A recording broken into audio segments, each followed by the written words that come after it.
Саламатсызбы? Биздин каналга катталып, акыркы жаңылыктардан кабардар болуңуздар.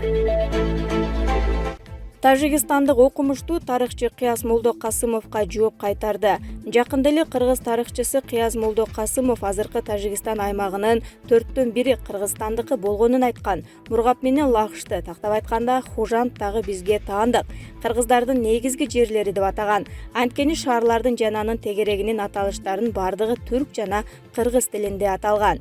Бирок Тажикстандык тил илиминин доктору, окумуштуусу Нурали Нурзот кыргыз тарыхчысынын айткандарына жооп берип, тарыхый булактарга жана Бартольд сыяктуу дүйнөгө белгилүү окумуштуулардын изилдөөлөрүнө кайрылды. Тажик филологу Нурали Нурзот Худжанттын жананын тегерегиндеги аталыштар эч качан кыргызча болгон эмес деп жазат. Тажикстан менен Кыргызстандын ортосундагы жер кимге таандык деген талаш тартыш апрель айынын аягында катуу күч алып, тажик-кыргыз чек арасындагы кандуу жаңжалга чейин жеткен. Булак Уа Чекит Кейжи. Орусия мигранттарга байланыштуу жаңы токтом кабыл алды. Эмне жөнүндө? Орусиянын өкмөтү чет тили катары орус тилинен сынак тапшыруу үчүн зарыл болгон билимдин минималдуу деңгээлине, Орусиянын тарыхына жана мыйзамдарынын негиздерине талаптарды бекитүү жөнүндө токтомду жарыялады. Документ өлкөнүн укуктук маалыматтары боюнча сайтында жарыяланып, ага премьер-министр Михаил Мишустин кол койду. Жарлык 7-июнда күчүнө киргенин бир катар КМШ өлкөлөрүнүн маалымат каражаттары жазды. Жумушка уруксат же патент алууну каалагандар чет тили катары орус тилинде төмөнкүлөрдү билиши керек. Социалдык, ошондой эле кесиптик жана социалдык маданий чөйрөдөгү айрым кырдаалдарда жумушка алуу, полиция менен байланышуу, клиникага баруу жана башка баарлашууну, маектешинин сөзүндө же аудио билдирүүсүндө айтылган негизги маалыматты угуп түшүнүү, анын темасын аныктай билүү, социалдык маданий же турмуш тиричилик чөйрөдө жана айрым тармактарга жумушка алуу, полиция менен байланышуу, клиникага баруу байланыштуу негизги мазмунду түшүнүү максатында тексттерди окуй билүү, тексттердин темасын аныктоо. Ушул түрдөгү анкеталарды, бланктарды жана башка документтерди толтура билүү, үлгү боюнча арыз жазуу, Орусиянын тарыхы боюнча тарыхтын орчундуу фактыларын жана окуяларын билүү, Орусиянын баш калаасынын жана ири шаарларынын аталышын билүү, Орусиянын негизги мамлекеттик майрамдарын билүү, мыйзамдуулуктун негиздери жөнүндө, Орусиядагы чет элдик жарандын негизги укугу, эркиндиги жана милдеттерин билүү, Орусиядагы убактылуу жүрүү мөөнөтүн жана миграциялык каттоонун шарттарын, административдик жоопкерчилик белгиленген миграциялык эреже бузуу, убактылуу жашоо мөөнөтүн бузуу, жумушка уруксаты жок же патентсиз иштөө, миграцияга каттоого турууда жалган маалыматтарды берүү. Миграциялык эрежелерди сактабагандыктын кесепеттери: депортациялоо, эскертүү, айып салуу, административдик жол менен чыгаруу, Орусияга киргизбөө эрежелери. Ушул жылдын апрель айында Орусиянын ички иштер министрлиги мыйзамсыз жүргөн КМШ жарандарынын 15-июнга чейин өлкөдөн чыгып кетишин талап кылган. Ошондой эле ИИМ Орусияда Кыргыз өлкөсүнөн 115 000 мыйзамсыз мигрант бар экенин кошумчалаган. Булак Супер Кейжи. Жүрөгүм ооруп ишене албай турам. Курманбек Бакиев Рахман Разыковду эскерди. Ар дайым чындык тарапта эле чыркырап жүрчү. Мындай пикирин Кыргызстандын мурдагы президенти Курманбек Бакиев каза болгон куудул Рахман Разыковду эскерүү билдирүүсүндө айтты. Төмөндө Бакиевдин эскерүүсүн өзгөртүүсүз берилди. Бүгүн суук кабарды угуп жүрөгүм ооруп, уккан кулагыма ишене албай турам. Рахман менен Чүй областынын өкүлчүлүгүндө иштеп жүргөндө бешилик тобу менен келип, Борборго концерт коюп, сатирасын элге тартуулаганы келгенде жолугуп таанышып калдым. Отурганда эле ичинде кири жок, турмуштун чындыгын сатира аркылуу жеткире алган таза инсан экенин сездим. Таанышкан күндөн ушул күнгө чейин ага ийни болуп катышып келдик. Көп кырдуу талант, катылган алп инсан экенин баалап, дайым сыймыктануу менен сыйлап келем. Ментип аты өчкөр вирустун ажалына кабылып, акка моюн сунуп кете бериптер. Жаткан жериң жайлуу, топурагың торко болсун инем. Кудайым өзү ырайымын алып, мээримине бөлөсүн. Үй бүлөсүнө жана жакындарына терең кайгыруу менен көңүл айтып, азак кайгысын тең бөлүшөм. Бакиев Курманбек Салиевич, Минск шаары. Улан Үсөйүн өзүн кыргыз Навальный деп атайт. Азыр ошол Навальный кайда? Биздин демократия үчүн күрөшчүлөрүбүз жана батышчыл активисттер тууралуу билип коюучу нерсе. Өзүн өлкөнүн мекенчили катары көрсөтүп жүргөн Улан Үсөйүн 2020-жылдын ноябрынан 2021-жылдын апрелине чейин ар кандай жүрүштөрдү уюштургандыгы үчүн америкалык кураторлорунан үлкөн акчаларды алды. Ал уюштурган акцияга 20-дан 100гө чейин киши катышса $5000 АКШ долларын алды. Ал эми 100дөн жогору болсо $10,000 алчу. Ага ишенген карапайым адамдар Үсөйүндүн эсебине $105,000 иштеп берип коюшту. Бул цифраларды ойлоп көрсөңөр, бул дээрлик 9 миллион сом да. Улан Үсөйүндү тегеректеген жаш балдар анын мекенчилдик сөздөрүнө ишенип жүрүшөт да. Байкуш балдар жөн гана Үсөйүнгө акча иштеп берип жатышкандарын кайдан билишсин. Кымырган акчаларын ал чет өлкөдөгү өз эсебине которуп жиберет. Бул шылуун эч жерде иштеген эмес. Ал тургай ага эмгек кылайын деген ою да жок. Акчаны болсо митинг уюштуруп эле америкалыктардан алып жүрө берет. Өзүн айылдын карапайым баласы кылып көрсөткөн бул шылуундун жада калса жогорку билими да жок. Карасаев атындагы БГУнун 3-курсунан айдалып кеткен. Окууга барбай калтыра берген үчүн тебилген. Эми болсо элге акыл үйрөтүп, мамлекетти кантип башкаруудан кээ урат. Анын бар максаты эле акчаны көбүрөөк топтоп алып, саясий куугунтукка кабылдым деп АКШ өлкөсүнөн грин карт алуу.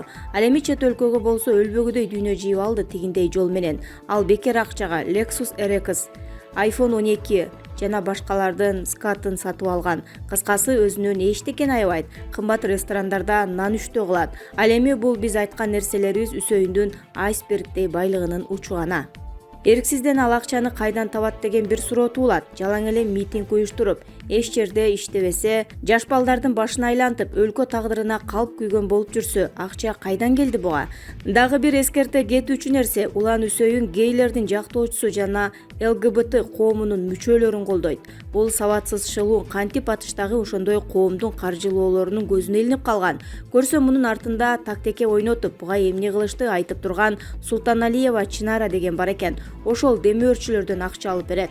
Эң кызыгы, активист Тилекмат Куренов камакка алынган соң Чынара Грузияга учуп кетип, ал жактан троллдордун армиясын башкара баштайт. Алар америкалык нускоочулар аркылуу ар кандай чагымчыл материалдарды чыгарат. Алардын бул материалдары Кыргызстандын элинин башын айлантат. Ар кандай жүрүштөрдү кылдырып өткөн соң америкалык кураторлору Улан Үсөйүнгө систематикалык митингге шылтоо табууну тапшырышкан жана жаңы суммадагы акчаларды сунушташкан.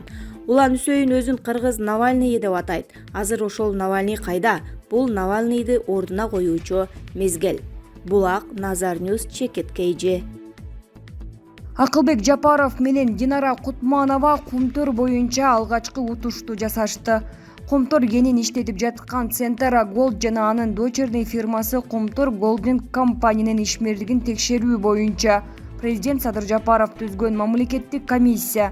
Анын башында турган Акылбек Жапаров жана орун басары Динара Кутманова. Акаевден баштап Жээнбековго чейинки президенттер баш аткан минерлери төш болуп кыянаттык кылышкан. Элдин ырыскысын кемирип жешип, өз элине чыккынчылык кылып жүргөндөрү колу коюлган документтер фактылар менен далилденди. Натыйжада жогорку кеңештин жалпы жыйынына алып чыгышты. Кыска убакытта алгачкы отчетун беришти. Чынын айтыш керек, бомба жарылгандай эле болду. Жогорку кеңештин бийик трибунасынан мен дагы комиссиянын мүчөсүмүн деп алгачкы сөздү алып сүйлөгөн депутат Рыскелди Момбековдун баяндама сөзүндө Кумтөр маселесин эмес, Акылбек Жапаровдун өздүк ишин карап жаткан сыпаны жамандап, акырында Кумтөрдү улутташтырыш керек деп түшүп кетти. Ал ортодо алып барып жаткан модератор дагы мамлекеттин кызыкчылыгы үчүн бир ооз сөз айтып койгонго жарабады. Болбосо, урматтуу депутат, бул жерде Акылбек Жапаровдун ишин талкуулап жаткан жерибиз жок. Кумтөр маселесин карап жатабыз деп айтышы керек эле. Акылбек Жапаровду канчалык жамандабай эле моюнга алчу жагдайлар бар. Ал мамлекетте бирден бир билимдүү, кесипкөй, дасыккан экономист экенин ким танат? Мына ушул Акылбек Жапаров, Динара Кутманова баштаган комиссия Кумтөрдү иликтеп-жиликтеп 4 миллиардтан ашуун доого жыкты. Бүгүнкү күндө убактылуу болсо дагы өзүбүз иштеп жатканыбыз бул биздин алгачкы утушубуз эмне.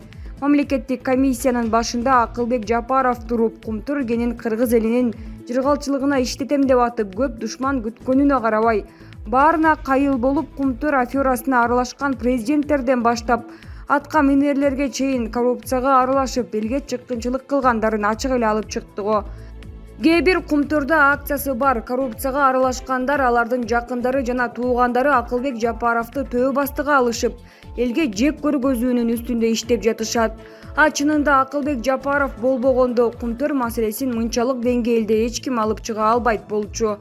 Ошондуктан Кудайдын ушунусуна дагы шүгүрчүлүк кылып туралы 2012 жылы Садыр Жапаровдун комиссиясы далилдүү фактылар жана маалыматтар менен текшерип келген жыйынтык отчетун кабыл албоонун аракетин кылып, андан кийин биз кыйратабыз деп Алмазбек Атамбаев көшөгөнүн артында туруп, Темир Сариев башында болуп, Кумтур боюнча мамлекеттик комиссия түзүшүп, жеринде текшерип жазып келген отчетторунун мааниси жок, аягына чыкпай орто жолдо калдыгы. Көрсө Сентаранын жетекчилери менен биригип Алмазбек Атамбаев ошол кездеги спикер Асылбек Жээнбеков болуп, коррупцияга аралашкандары эми билинип олтурбайбы? Урматтуу кыргыз элим, президентибиз Садыр Жапаров, Акылбек Жапаров, Теңиз Бөлтүрүк жана Динара Кутмановалар Кумтурду 3-4 вариант менен 7 өлчөп бир кесип иштеп коюшту. Демек Кумтур кени кыргыз элинин келечегине иштерине аз убакыт калды. Болгону биз бөйрөктөн шыйрак чыгарбай, бузукуларга ишенбей, президентибизди жана анын тегерегиндеги иш билген мыктыларды колдоп туралы. Булак Азия News гезити. Коңшу Казакстанда ачкачылыктан жана кургакчылыктан 1000ден ашык жылкы өлдү. Бул тууралуу казак басылмалары жазышты. Андагы маалыматта айтылгандай, май айында эле Магнистау областында 1100 жылкы ачкачылыктан жана кургакчылыктан өлгөн. Көптөн бери аталган аймакта жаан-чачын болгон эмес. Жайыттар өртөнүп жатат, тоют жок. Дыйкандар чыгымга учурап, чиновниктерден жардам сурап жатканы айтылды. Учурда ыктыярчылар жылкыларды сактап калууга аракет кылып жатышат.